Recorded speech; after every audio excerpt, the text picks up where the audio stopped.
Hello everyone, welcome to KV teachers guild. So बच्चों, ये है second part 7th class social science के chapter number 9 from the rulers to the ruled types of governments का। और हम थे page number 191 पर, जहां नेक्स्ट टॉपिक है democratic governments around the world. So democracy is the most popular form of government in the modern world. आज के समय में पूरी दुनिया में सबसे ज़्यादा पॉपुलर फॉर्म ऑफ गवर्नमेंट है डेमोक्रेसी। हमने देखा कई तरह की गवर्नमेंट्स के बहुत सारे टाइप्स होते हैं, लेकिन ज़्यादातर देशों में आपको डेमोक्रेटिक गवर्नमेंट्स देखने को मिलेंगी। अब चैप्टर के इस पार्ट में हम देखेंगे कि डेमोक्रेटिक गवर्नमेंट्स भी कई तरह की होती हैं, लेकिन इससे पहले कि हम उनके टाइप्स देखें, डिफरेंसेस को देखें, पहले हम ये देखेंगे कि एक डेमोक्रेसी के फंडामेंटल प्रिंसिपल्स क्या हैं, क्या बेसिक प्रिंसिपल्स हैं जो आपको हर डेमोक्रेटिक गवर्नमेंट्स में देखने को मिलेंगे, चाहे वो किसी भी टाइप की गवर्नमेंट हो। सो fundamental principles of democracy, first is equality, समानता। एक डेमोक्रेसी में सभी लोगों को समान समझा जाता है। फ्रीडम, लोगों को आज़ादी दी जाती है, स्वतंत्रता दी जाती है। रिप्रेजेंटेटिव पार्टिसिपेशन, गवर्नमेंट को चूज करने में लोग पार्टिसिपेट करते हैं, उनके रिप्रेजेंटेटिव्स को चूज करते हैं। यूनिवर्सल एडल्ट फ्रेंचाइज, एक जो सर्टेन एज प्रिस्क्राइब कर दी गई है, उससे बड़े जितने भी लोग होंगे उनको वोटिंग राइट्स होते हैं। सिटीजन्स के पास कुछ मौलिक अधिकार, फंडामेंटल राइट्स होते हैं। और जुडिशरी, जो वहाँ की न्यायपालिका है, जो न्याय देती है, कोर्ट्स हैं, वो इंडिपेंडेंट होते हैं। ठीक है, ये 6 चीज़ें आपको हर टाइप की डेमोक्रेटिक गवर्नमेंट में देखने को मिलेंगे। ये फंडामेंटल प्रिंसिपल्स हैं डेमोक्रेसी के। चलिए सबसे पहले बात करते हैं इक्वालिटी की। Equality in a democracy means that every person has the right to be treated equally. हर पर्सन का अधिकार है कि उसको बराबरी से ट्रीट किया जाए, सभी लोगों के साथ समान व्यवहार होना चाहिए।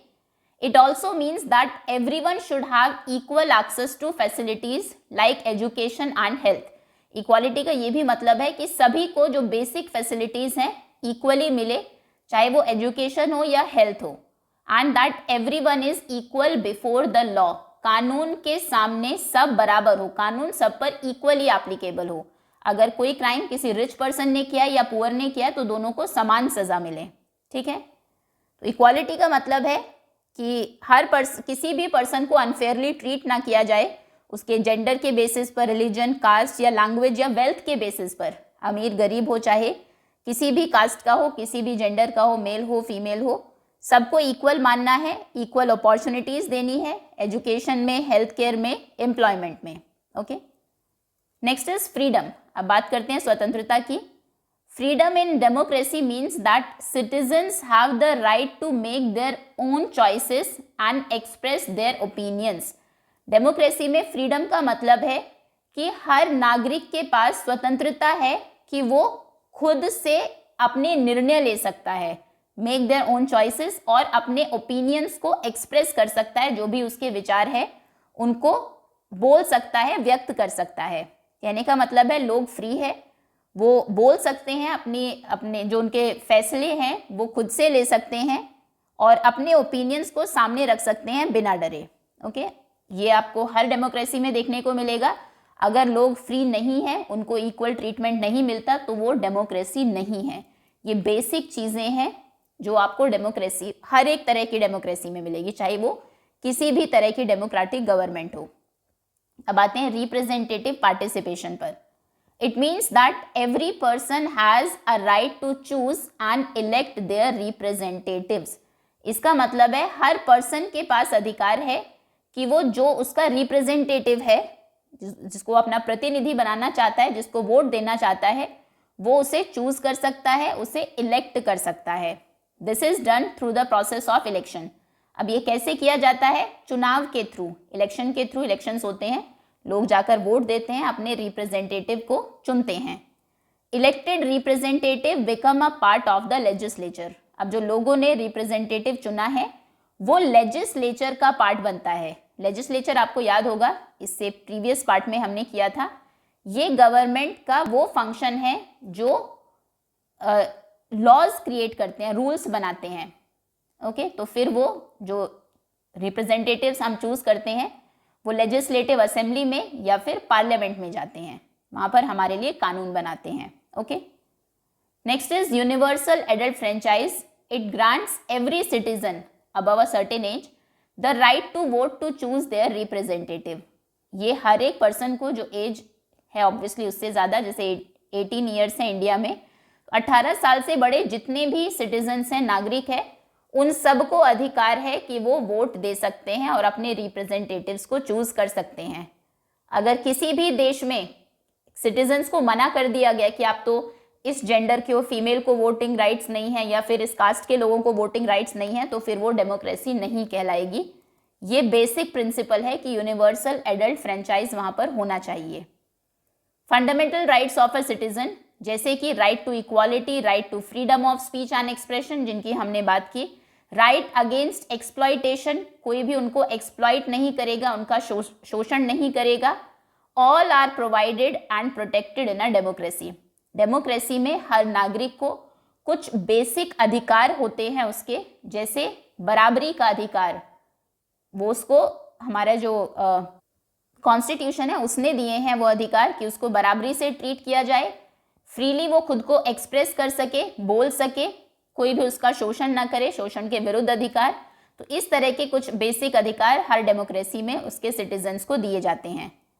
Independent judiciary ensures that every citizens fundamental rights are protected.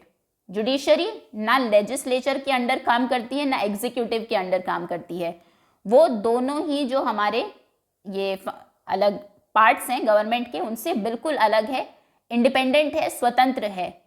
तो वो इंश्योर करती है कि जो लोगों के, नागरिकों के बेसिक राइट्स हैं, उनके अधिकार हैं, वो प्रोटेक्टेड रहे। And the laws are followed by the citizens, सभी नागरिक लॉज को, कानून को माने। And also by the parts of the government, government के जो बाकी के दो पार्ट्स हैं, लेजिस्लेचर या एग्जीक्यूटिव, वो भी कानून को माने। ये देखना किसका काम है? जुडिशरी का। ओके, तो डेमोक्रेसी के कुछ बेसिक प्रिंसिपल्स बिल्कुल आपसे पूछे जा सकते हैं एग्जाम में, आप याद रखेंगे। इक्वालिटी, फ्रीडम, रिप्रेजेंटेटिव पार्टिसिपेशन, और हर वर्ड का मतलब भी आपको पता होना चाहिए। Universal adult franchise, fundamental rights and independent judiciary. Now it is useful to remember that even these fundamental principles has evolved over time. अब ये भी याद रखना है कि ये जो हमारे फंडामेंटल प्रिंसिपल्स हैं जिनकी हम बात कर रहे हैं, ये टाइम के साथ साथ इवॉल्व हुए हैं, विकसित हुए हैं। ऐसा नहीं कि डेमोक्रेसी एकदम से, जब से ये फॉर्म ऑफ गवर्नमेंट स्टार्ट हुई, ये परफेक्ट थी। बहुत सारे democratic government over the years add किए गए जब उनकी ज़रूरत महसूस हुई कि अगर लोकतंत्र है तो लोगों को बराबरी का अधिकार मिलना चाहिए, सभी को इक्वली ट्रीट करना है, तो वो बेसिक प्रिंसिपल ऐड कर दिया गया। फिर देखा गया कि अगर एक डेमोक्रेसी में जुडिशरी ही, जो जजेस हैं, वो दूसरों के इन्फ्लुएंस में काम कर रहे हैं, तो जिनके इन्फ्लुएंस में काम कर रहे हैं उनके अगेंस्ट तो वो कभी डिसीजंस लेंगे ही नहीं। तो फिर जुडिशरी को इंडिपेंडेंट बनाया गया कि एक डेमोक्रेसी में ये बेसिक प्रिंसिपल होना चाहिए डेमोक्रेसी का। तो democracy over the time evolve हुई है। फॉर एग्जाम्पल, जैसे कि India provided universal adult franchise, इसका मतलब है right to vote in elections to all adults. ठीक है, जितने भी अडल्ट्स हैं उन सभी को इलेक्शन में वोटिंग राइट्स मिले, ये है यूनिवर्सल एडल्ट फ्रेंचाइज का मतलब। From the very beginning of the Indian republic in 1950 में जैसे ही हमारा कॉन्स्टिट्यूशन लागू हुआ, तभी से ही भारत में सभी को यूनिवर्सल एडल्ट फ्रेंचाइज, यानी कि किसी के साथ कोई भेदभाव नहीं किया गया, चाहे फीमेल हो, मेल हो, किसी भी कास्ट का हो, कोई भी लैंग्वेज बोलता हो, कहीं भी रहता हो, कितना भी वेल्दी हो या पुअर हो, सभी को वोटिंग राइट्स दिए गए इंडिया में।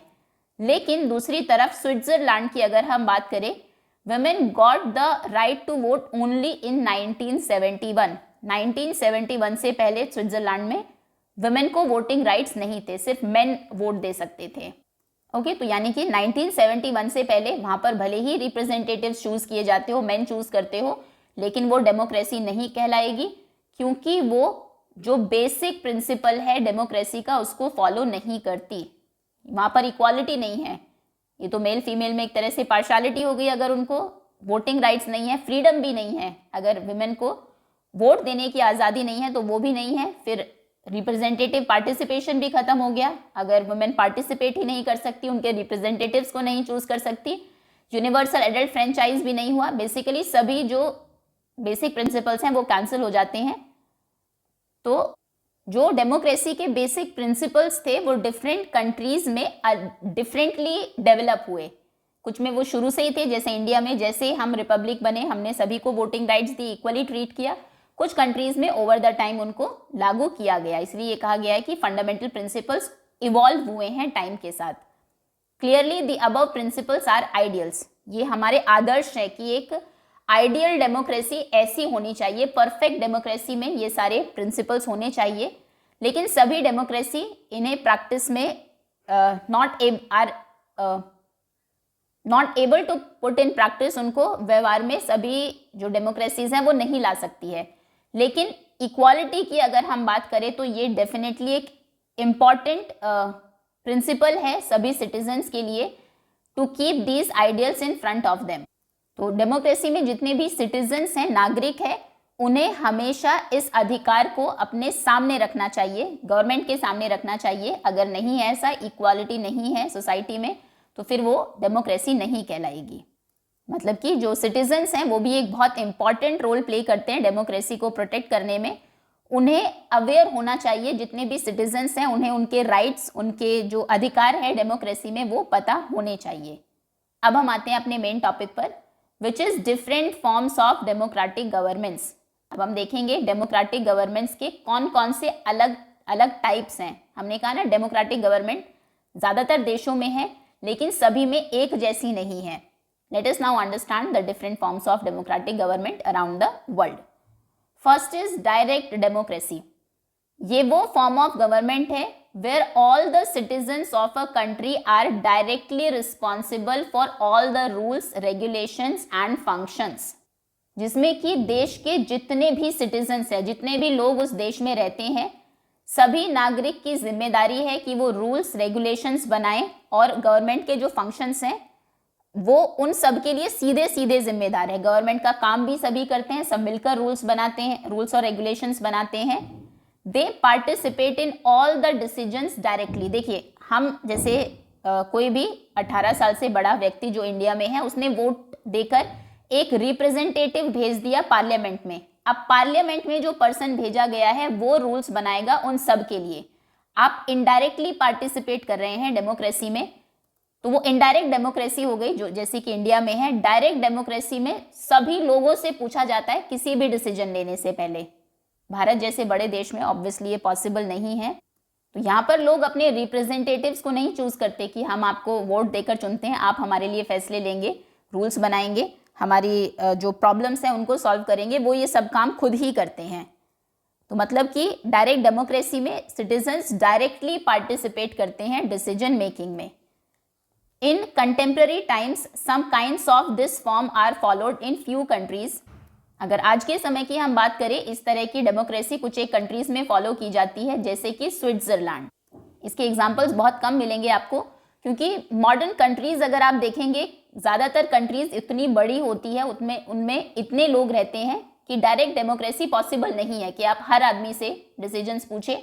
ऐसे तो डिसीजन लेने में ही सालों लग जाएंगे और एक देश में तो एक दिन में बहुत सारे फैसले लेने पड़ते हैं। तो स्विट्जरलैंड में ये डायरेक्ट डेमोक्रेसी है क्योंकि कम लोग होंगे। The limitation of this form of government it is that it is very hard to carry out in practice, particularly in large countries.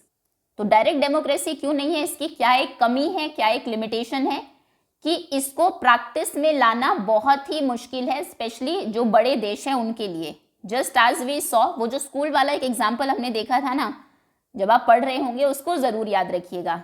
तब भी कहा गया था कि जब डेमोक्रेसी की हम बात करेंगे वो 3 एग्जाम्पल्स आपको याद रखने हैं। जैसा कि स्कूल स्टोरी में आपको याद होगा, जब उन्होंने हेड टीचर ने कहा था कि एक कमेटी बना दीजिए, तो सभी लोग कमेटी का पार्ट नहीं हो सकते थे। देन अगर होते, then decision making and working on all task smoothly will be difficult. तो डिसीजन मेकिंग बहुत स्लो हो जाती, किसी भी टास्क पर काम करना वो स्मूथली नहीं हो पाता, बहुत मुश्किल होता। तो स्कूल तो स्टिल बहुत छोटी जगह है, वहाँ पर हार्डली थाउजेंड स्टूडेंट्स होंगे, हम तो एक देश की बात कर रहे हैं जहां पर हंड्रेड्स ऑफ करोड़ लोग रहते हैं। तो डायरेक्ट डेमोक्रेसी में क्या है ये आपको पता होना चाहिए। ये वो फॉर्म ऑफ गवर्नमेंट है जहां पर जो सिटीजन्स हैं वो डायरेक्टली पार्टिसिपेट करते हैं डिसीजन मेकिंग में। और दूसरा, इसके कंट्री का आपको एग्जाम्पल भी पता हो, स्विट्जरलैंड। और तीसरा, एक लिमिटेशन भी पता होनी चाहिए। लिमिटेशन ये है कि लार्ज कंट्रीज में इसको प्रैक्टिस में लेकर आना बहुत मुश्किल है, क्योंकि उससे डिसीजन मेकिंग और जो किसी भी टास्क पर काम करना स्मूथली बहुत डिफिकल्ट हो जाता है। और दूसरे टाइप की डेमोक्रेटिक गवर्नमेंट होती है representative democracy. This is the form of democratic government in which the people elect their representatives through universal adult franchise। universal adult franchise मतलब सभी लोगों को equal voting rights होते हैं, जिनका यूज करके लोग उनके रिप्रेजेंटेटिव्स को चूज करते हैं, जो उन्हें रिप्रेजेंट करेंगे, उनका प्रतिनिधित्व करेंगे, उनकी बात सुन के पार्लियामेंट में या जो स्टेट लेजिस्लेटिव असेंबलीज हैं उनमें रखेंगे, जैसे कि इंडिया में होता है। In this form of democracy, the people do not directly govern। लोग सीधे सीधे गवर्न नहीं कर रहे हैं, वो रूल नहीं बना रहे हैं, but the government is always accountable to the people। लेकिन सरकार हमेशा लोगों के प्रति उसकी जवाबदेही रहती है। कोई भी काम अगर वो करेगी तो लोग अगर क्वेश्चंस पूछेंगे उन्हें आंसर देना पड़ेगा। अकाउंटेबिलिटी का मतलब होता है डेमोक्रेसी में that the government is answerable. आपको जवाब देना है to the people who have elected them, जिन्होंने आपको चुना है। जहाँ के आप मान लीजिए एमएलए हैं, member of legislative assembly, MP है, मेंबर ऑफ पार्लियामेंट है, जिस जगह से आप चुने गए हैं, कोई भी डिसीजन आप लेते हैं तो वो लोग आपसे सवाल पूछेंगे और आपको आपकी जवाबदेही बनती है, आपको उनको आंसर करना पड़ेगा। Okay, elections are an integral part of representative democracy through which people can express changes in their choices as well. Obviously जो डायरेक्ट डेमोक्रेसी है उसमें तो इलेक्शंस की जरूरत है ही नहीं, क्योंकि सभी लोग गवर्नमेंट का पार्ट है। लेकिन रिप्रेजेंटेटिव डेमोक्रेसी का इंटीग्रल पार्ट है वो कि इलेक्शंस होंगे ही होंगे, जिससे कि लोग अगर मान लीजिए गवर्नमेंट से खुश नहीं है तो अगली टर्म में वो उसको चेंज कर सके, उनकी चॉइसेस को चेंज कर सके। To accomplish this elections happen in regular and fixed interval of time. इसे पूरा करने के लिए लोग चेंजेस उनके चेंज कर सके वो अपने चॉइसेस को, इसलिए इलेक्शंस होते हैं रेगुलरली और एक फिक्स टाइम इंटरवल के बाद। जैसे अगर आपकी क्लास की अगर हम बात करें, अगर वहाँ पर डेमोक्रेसी फॉलो की जाती है, आपने वोट देकर एक बच्चे को क्लास का मॉनिटर बनाया, लेकिन अब आप खुश नहीं है, वो अच्छे से माइंड नहीं करता है या फिर अपने फ्रेंड्स को फेवर करता है, तो इलेक्शंस मंथली एटलीस्ट होने चाहिए क्लास में, जिससे कि अगर आप चाहे तो उसको चेंज कर सके। ओके, तो ऐसे ही डेमोक्रेसी में होता है कि इलेक्शन के बाद गवर्नमेंट ऐसा नहीं है कि जो मन चाहे वो कर सकती है। The government can not do what ever it wants, it must answer the people for its actions and decisions. जो उसने फैसले लिए हैं, जो उसके एक्शंस हैं, वो उसके लिए लोगों को उसको जवाब देना पड़ेगा। And if people are unhappy, अगर लोग जवाब से खुश नहीं है, उनके कामों से खुश नहीं है, they can vote for another government in the next election. अगले इलेक्शन में वो दूसरी सरकार को वोट दे सकते हैं। ओके, तो अकाउंटेबिलिटी एक की फीचर है रिप्रेजेंटेटिव डेमोक्रेसी का। Now in India we have, India में जनरल इलेक्शंस होते हैं हर 5 साल में, जबकि यूएसए में दे अकर एवरी 4 years, हर 4 साल में इलेक्शंस होते हैं। Don't miss out.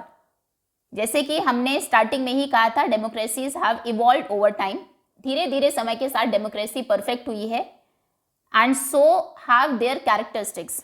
आज भी बहुत सारे डिफरेंसेस हैं in the functioning of these democracies, और ये अक्सर it is useful to remember that when these countries adopted democracy, जब देश ने किसी ने भी डेमोक्रेसी को अपनाया, they may not have had all the principles of democracy as we understand them today। अपनाते ही ऐसा नहीं कि सारे प्रिंसिपल्स उन्होंने अप्लाई कर दिए, जैसे कि हमने स्विट्जरलैंड के केस में देखा। उन्होंने कहा, नो स्विट्जरलैंड नहीं, कहाँ पर, जहाँ 1971, यस स्विट्जरलैंड में ही, वहाँ पर 1971 से पहले वुमेन को वोटिंग राइट्स नहीं थे। हालांकि डेमोक्रेसी ही थी वो, क्योंकि लोग रिप्रेजेंटेटिव चूज करते थे, लेकिन सिर्फ मेन कर पाते थे। तो धीरे धीरे इवॉल्व हुआ, उनको समझ में आया, 1971 में उन्होंने वुमेन को भी वोटिंग राइट्स दे दिए। तो हर एक डेमोक्रेटिक कंट्री ऐसी ही है, जब कोई देश डेमोक्रेटिक बनता है, चुनता है कि आज से यहाँ पर हमारा देश लोकतांत्रिक होगा तो सारे प्रिंसिपल्स एक बार में नहीं अप्लाई करता, डेमोक्रेटिक कंट्रीज धीरे धीरे इवॉल्व होती हैं। फॉर एग्जाम्पल जैसे कि effective universal adult suffrage, universal adult franchise को यूनिवर्सल एडल्ट सफरेज भी हम कहते हैं, in the UK happened in 1928। 1928 में वहां पर यूनिवर्सल एडल्ट फ्रेंचाइज आई थी और यूएसए में 1965 में, देखिए हमसे भी बाद में, जबकि यूएसए ने डेमोक्रेसी कब अपना ली थी? 1787 में। लगभग 200 साल उनको लग गए ये अप्लाई करने में कि सभी लोगों को वोटिंग राइट्स होगा और सबके पास इक्वल, मतलब 1 पर्सन 1 वोट। जबकि इंडिया जैसे ही इंडिपेंडेंट हुए, हम जैसे ही हम रिपब्लिक बने, कॉन्स्टिट्यूशन हमने लिखा, तब से ही हमने किसी में भी जेंडर के बेसिस पर, कास्ट के बेसिस पर, लैंग्वेज के बेसिस पर, उनकी वेल्थ के बेसिस पर कोई भेदभाव नहीं किया। स्टार्टिंग से ही हमारे यहाँ पर यूनिवर्सल एडल्ट फ्रेंचाइज है। खैर, स्विट्जरलैंड 1848 में उसने डेमोक्रेसी को अपनाया था और 1971 में जाकर उसने वुमेन को वोटिंग राइट्स दिए। इसको भी लगभग 100 साल लग गए। इंडिया ने 1947 और तब से ही हमारे यहाँ पर यूनिवर्सल एडल्ट फ्रेंचाइज है। Germany 1949, Kenya 1964, Nepal 2008। Okay, now most of the democracies today are representative democracies. हमने देखा कि डायरेक्ट डेमोक्रेसी बड़े देशों के लिए पॉसिबल नहीं है और मोस्टली कंट्रीज ऐसी ही है कि जिनमें लोग ज़्यादा है। ऐसा नहीं कि आप हर किसी से किसी भी डिसीजन के लिए पूछ सके।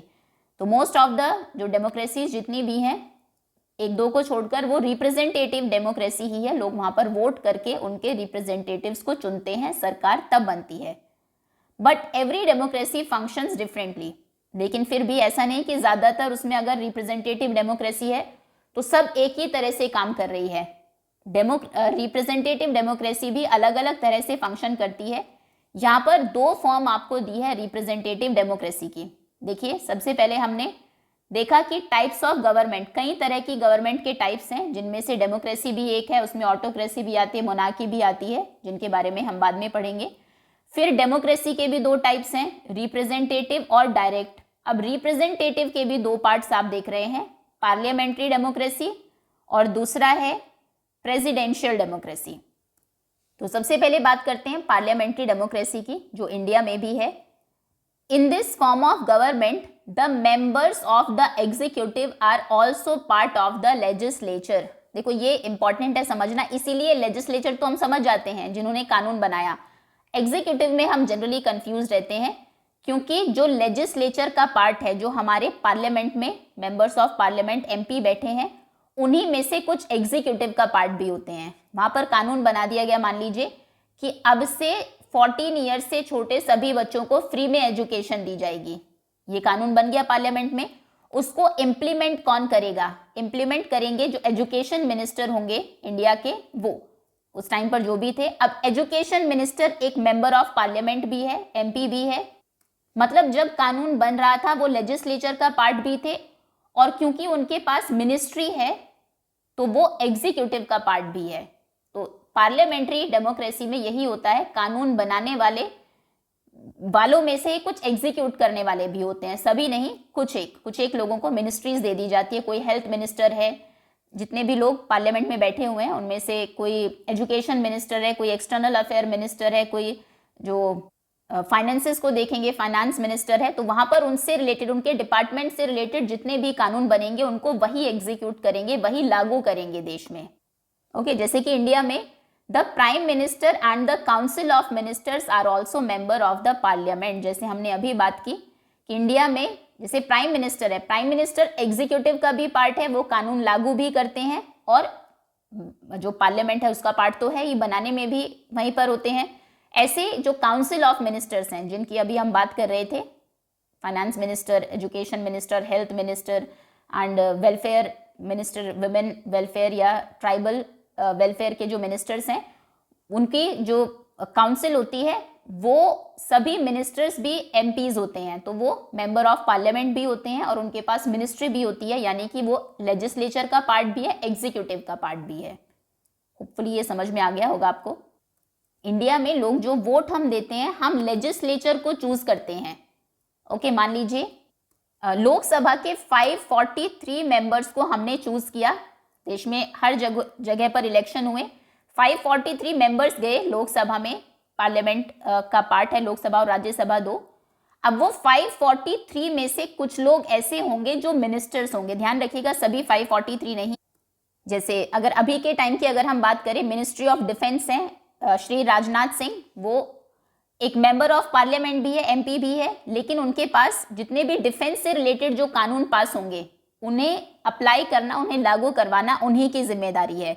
Ministry of Home Affairs Amit Shah, Ministry of Road Transport and Highways Nitin Gadkari, Ministry of Education Dharmendra Pradhan, तो वो एमपी भी है, यानी कि जब कानून बनेंगे, बनाने में कानून बनते टाइम भी उसका वो एक पार्ट होंगे, लेजिस्लेचर का भी। और एजुकेशन से रिलेटेड जितने भी कानून होंगे उनको लागू करना मिनिस्ट्री की जिम्मेदारी, एजुकेशन मिनिस्टर की जिम्मेदारी। अब एजुकेशन मिनिस्टर वो एग्जीक्यूटिव का पार्ट भी हो जाएंगे। ओके, उन्हीं मेंबर ऑफ पार्लियामेंट में से, अगर हम स्टेट की बात करें, मेंबर ऑफ लेजिस्लेटिव असेंबली, उन्हीं में से कुछ लोग मिनिस्टर्स बन जाते हैं, तो वो एग्जीक्यूटिव का पार्ट हो जाते हैं। ये देखने को मिलता है आपको पार्लियामेंट्री डेमोक्रेसी में। The Council of Ministers are accountable to the legislature and continue working as they have the confidence of the legislature. तो जो काउंसिल ऑफ मिनिस्टर्स हैं, काउंसिल ऑफ मिनिस्टर्स का मतलब भी आप समझते होंगे, मतलब जितने भी मिनिस्टर्स हैं जिनके पास अलग अलग मिनिस्ट्री का चार्ज है, वो अकाउंटेबल है, उनकी जवाबदेही है लेजिस्लेचर के प्रति। पार्लियामेंट में 543 हमारे एमपीज ने मिलकर कोई देश के लिए कानून पास किया। अब जिस भी मिनिस्ट्री के अंडर वो आता होगा, मान लीजिए एजुकेशन से रिलेटेड ही कोई कानून उन्होंने पास किया, इतने नए केंद्रीय विद्यालय खुलेंगे इंडिया में, तो एजुकेशन मिनिस्टर को वो करना पड़ेगा, उसकी जवाबदेही है लेजिस्लेचर में। अगर पार्लियामेंट में कोई क्वेश्चन पूछे तो वो आंसरेबल होंगे। And continue working as long as they have the confidence of the legislature, और वो तभी तक काम कर सकते हैं जब तक लेजिस्लेटर्स में उनकी मेजॉरिटी है। तो अगर काम अच्छे से नहीं करेंगे लेजिस्लेटर्स जो हैं, वो जो लेजिस्लेचर को तो क्योंकि जो लोग हैं वो चूज करते हैं, नेक्स्ट टाइम लोग उनको वोट नहीं देंगे, उनकी मेजॉरिटी नहीं होगी तो सरकार नहीं बनेगी। कई बार बीच में गिर भी जाती है सरकार, ठीक है, उनको रिजाइन करना पड़ेगा। इंडिया में the council of ministers can continue working while they have confidence of the Lok Sabha, वही जिसे हम डिस्कस कर रहे थे। इंडिया में काउंसिल ऑफ मिनिस्टर्स तभी तक कंटिन्यू रहती है जब तक कि लोकसभा में दे हैव कॉन्फिडेंस, मतलब वो मेजॉरिटी में हो। अगर 543 का हाफ आप देखें, मेजॉरिटी मतलब क्या होता है, more than half. So 2 2s are 4, 2 7s are 14, 2 1s are 2, यानी कि 272 लोग अगर सपोर्ट करते होंगे गवर्नमेंट को, तभी वो सरकार बन सकती है। और सरकार ही मिनिस्ट्रीज डिवाइड करती है अलग अलग मिनिस्टर्स में। अगर लोकसभा में मेजॉरिटी नहीं है, सिर्फ 210 लोग हैं जो सपोर्ट करते हैं, तो सरकार नहीं बनेगी। फिर वो जो काउंसिल ऑफ मिनिस्टर्स हैं वो खत्म हो जाएगी, जितने भी मिनिस्टर्स हैं उनको रिजाइन करना पड़ेगा। ओके, इसको सिंपल भाषा में आप कह सकते हैं, the government of India depends on the confidence in the Lok Sabha, on the majority of the Lok Sabha, Lok Sabha की मेजॉरिटी पर इंडिया की गवर्नमेंट डिसाइड होती है। And in this form of government, people elect the legislature but not the executive। ये भी हमने बात की थी कि लोग सिर्फ लेजिस्लेचर, उनका काम सिर्फ लोगों को पार्लियामेंट तक पहुंचाना है, मेंबर ऑफ पार्लियामेंट वो बनेंगे। ये नहीं कि किसको कौन सी मिनिस्ट्री मिलेगी, कौन उनको कानून को एग्जीक्यूट करेंगे, ये लोग डिसाइड नहीं करते हैं, ये सरकार डिसाइड करती है। कोई भी मान लीजिए एक एक्स पार्टी है, एक वाई पार्टी है, एक्स पार्टी की मेजॉरिटी है अगर लोकसभा में, तो अब एक्स पार्टी और उनके जो भी हेड होंगे, मान लीजिए जो प्राइम मिनिस्टर बनाए हैं उन्होंने, वो सब डिसाइड करेंगे कि एक्स पार्टी के अलग अलग मिनिस्टर्स को कौन सी मिनिस्ट्री दी जाएगी। ठीक है, इसमें लोगों का कोई रोल नहीं है, उन्होंने सिर्फ अपने जो उनके मेंबर ऑफ पार्लियामेंट है उनको पार्लियामेंट तक भेजना उनका काम है। लेजिस्लेचर को वो चूज करते हैं, एग्जीक्यूटिव को नहीं। Selected members of the legislature become ministers, जो उन्होंने सेलेक्ट किए हैं लेजिस्लेचर के मेंबर्स, मेंबर ऑफ पार्लियामेंट, उनमें से फिर मिनिस्टर्स बनते हैं। क्लियर है, ये है पार्लियामेंट्री डेमोक्रेसी जैसा कि इंडिया में आपको देखने को मिलता है। अगर आसान भाषा में इसको समझे, स्कूल वाले एग्जाम्पल से ही देखते हैं। स्कूल में हर क्लास के बच्चों ने वोटिंग की और अपनी क्लास से या सेक्शन से मान लीजिए 12 बच्चों की एक कमेटी बना दी, हर क्लास से एक बच्चा गया, अब वो कमेटी तो क्या हो गई, वो सभी कमेटी का पार्ट है, लेकिन कमेटी में कुछ बच्चों को स्पेशल रिस्पॉन्सिबिलिटी दे दी गई। एक को स्पोर्ट्स कैप्टन बना दिया गया, एक को कल्चरल कैप्टन बना दिया गया। तो देखिए कमेटी सभी 12 बच्चे मिलकर, फर्स्ट क्लास से जो बच्चा गया है, second, third, fourth, fifth up to 12th, rule वो सारे मिलकर बनाएंगे। स्पोर्ट्स से रिलेटेड अगर उन्होंने कोई रूल बनाया तो वो अप्लाई कौन करेगा, वो करेगा जो स्पोर्ट्स कैप्टन है। ठीक है, तो लेजिस्लेचर का पार्ट वो सारे हैं, कानून बनाने में सभी इन्वॉल्व है। ऐसा नहीं है कि वो खुद से कानून बना लेगा, सबसे डिस्कस करके बनाएगा, उसमें मेजॉरिटी होनी चाहिए, ज्यादातर बच्चे उससे सहमत होने चाहिए, लेकिन एग्जीक्यूट करने का काम उसका ही है। ठीक है, तो मान लीजिए 4 बच्चों को दे दिया गया, एक को सीसीए का काम दिया, को करिकुलर एक्टिविटीज जो होती है, एक को कल्चरल प्रोग्राम्स का, एक को एकेडमिक का कैप्टन बना दिया गया, एक को स्पोर्ट्स का कैप्टन। तो ये 4 बच्चे पार्ट हो गए एग्जीक्यूटिव का। आई थिंक अब आपको समझ में आ गया होगा। ऐसे ही मिनिस्टर्स का भी है, लोग चुनकर भेज दिए सभी वहां पर पार्लियामेंट में, उनमें से कुछ लोग एग्जीक्यूटिव का पार्ट होंगे। ठीक है, अब आते हैं प्रेसिडेंशियल डेमोक्रेसी पर। इन this form of government, presidential democracy जहां पर होती है, उस गवर्नमेंट में the executive works independently of the legislature. Legislature और एग्जीक्यूटिव अलग अलग होते हैं। ऐसा नहीं कि वो कोई पर्सन लेजिस्लेचर का पार्ट भी होगा और वही एग्जीक्यूटिव हो जाएगा, वो सेपरेट होते हैं। Then the president is elected by the people. लोग प्रेसिडेंट को इलेक्ट करते हैं। इंडिया में आप जानते होंगे प्रेसिडेंट का इलेक्शन नहीं होता है, हम प्राइम मिनिस्टर के लिए इलेक्शन करते हैं, प्राइम मिनिस्टर भी नहीं, एमपीज के लिए ही होता है। फिर जो पार्टी जीतती है वो उनमें से, जिसकी मेजॉरिटी होती है लोकसभा में, वो अपने में से एक पर्सन को प्राइम मिनिस्टर बनाती है।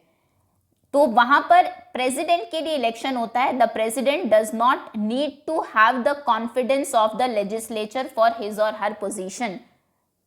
जो पार्लियामेंट्री फॉर्म ऑफ गवर्नमेंट है, वहां पर कोई भी पर्सन, मान लीजिए प्राइम मिनिस्टर है, मेन जो रूल्स बनाते हैं इसमें पार्लियामेंट्री डेमोक्रेसी में, वो तभी तक प्राइम मिनिस्टर रह सकते हैं जब तक उनकी मेजॉरिटी है लोकसभा में। अगर मान लीजिए 273 मेंबर्स हैं उनके पास, 3 मेंबर्स ने उनकी पार्टी छोड़ दी, किसी दूसरी पार्टी के साथ मिल गए, अब उनके पास मेजॉरिटी नहीं रही तो सरकार गिर जाएगी।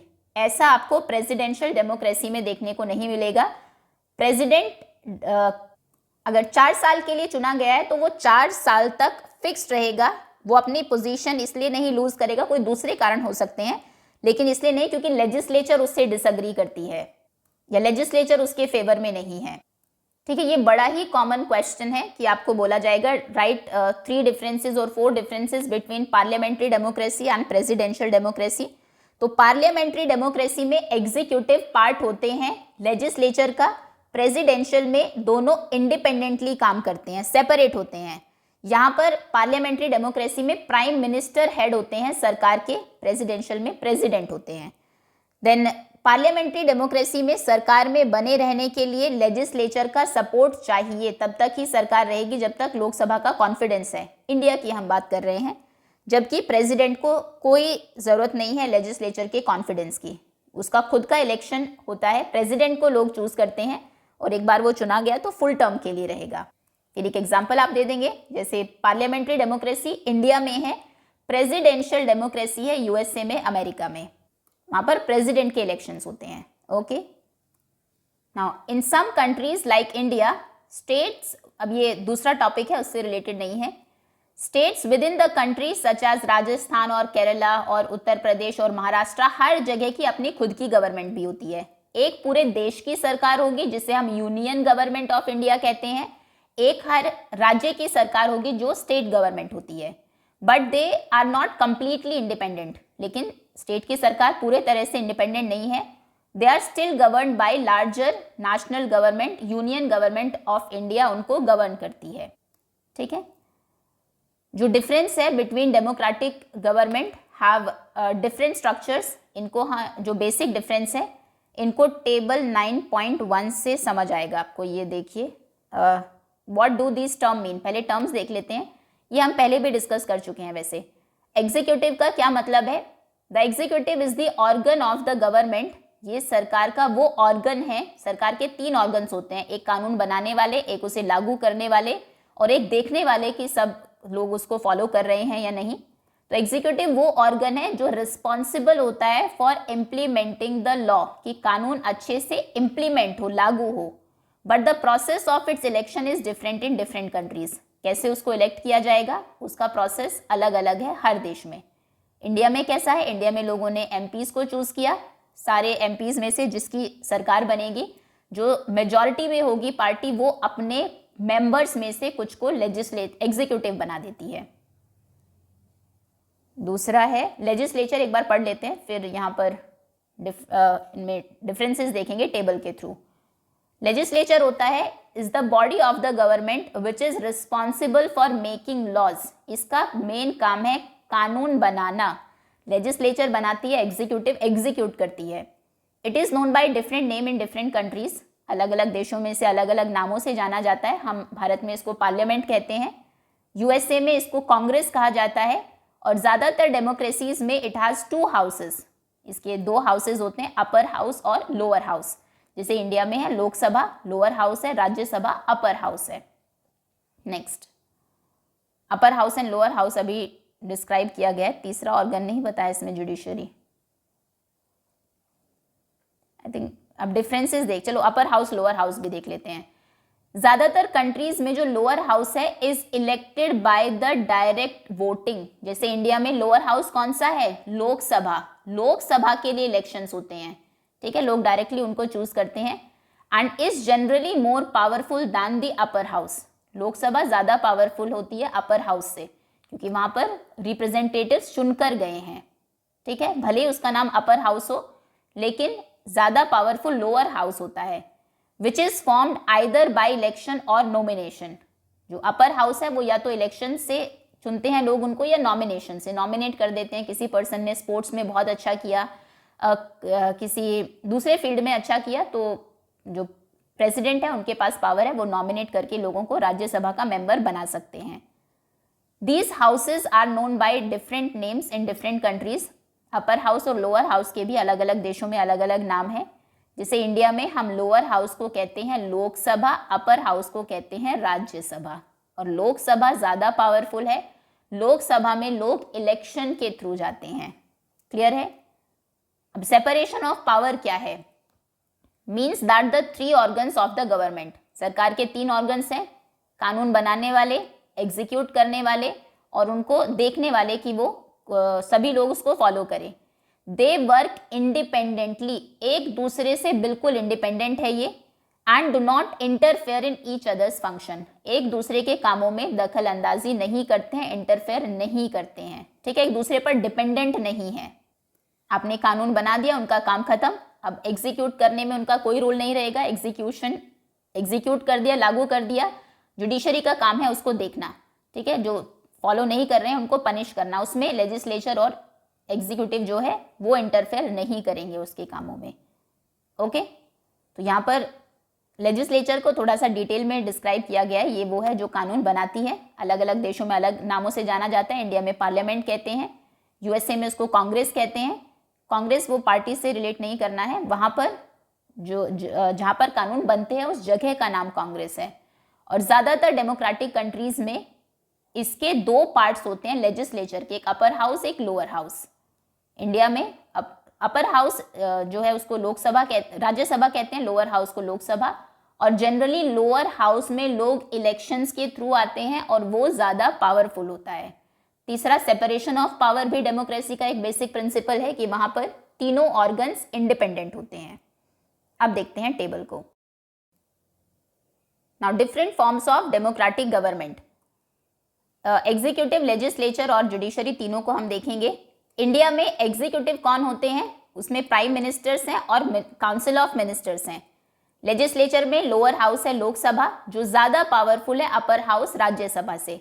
जुडिशरी इंडिपेंडेंट है एग्जीक्यूटिव और लेजिस्लेचर से, सेपरेशन ऑफ पावर है। अब बात करते हैं यूएसए की। यूएसए में एग्जीक्यूटिव है प्रेसिडेंट, वही है जो कानून को लागू करते हैं। लेजिस्लेचर की अगर हम बात करें, दोनों हाउस, अपर हाउस और लोअर हाउस, जिसे हाउस ऑफ रिप्रेजेंटेटिव्स और अपर हाउस को सेनेट कहा जाता है, दोनों के पास इक्वल पावर होती है, कोई भी ज्यादा पावरफुल नहीं होता इंडिया के जैसे। और यहाँ पर भी जुडिशरी इंडिपेंडेंट होती है। सेपरेशन ऑफ पावर हर जगह देखने को मिलेगी, क्योंकि अगर जुडिशरी इंडिपेंडेंट नहीं है, किसी के इन्फ्लुएंस में काम करेगी, तो वो सही डिसीजन नहीं ले पाएगी। तीसरा, साउथ कोरिया की अगर बात करें, एग्जीक्यूटिव प्रेसिडेंट ही है। लेजिस्लेचर वहाँ पर एक ही हाउस है, 2 हाउस नहीं है, नेशनल असेंबली, और इसमें भी जुडिशरी इंडिपेंडेंट है। ऑस्ट्रेलिया में prime minister and the council of ministers, India की तरह ही यहाँ पर भी प्राइम मिनिस्टर और काउंसिल ऑफ मिनिस्टर्स हैं जो एग्जीक्यूट करते हैं। इक्वल पावर है अपर हाउस, सीनेट और lower house, house of representatives के बीच में, और यहाँ पर भी जुडिशरी इंडिपेंडेंट है। अब 2 एग्जाम्पल्स आप खुद से देंगे इसमें। आप यूके का एग्जाम्पल दे सकते हैं, उसमें भी इंडिया की तरह प्राइम मिनिस्टर और कैबिनेट ही है। यूनाइटेड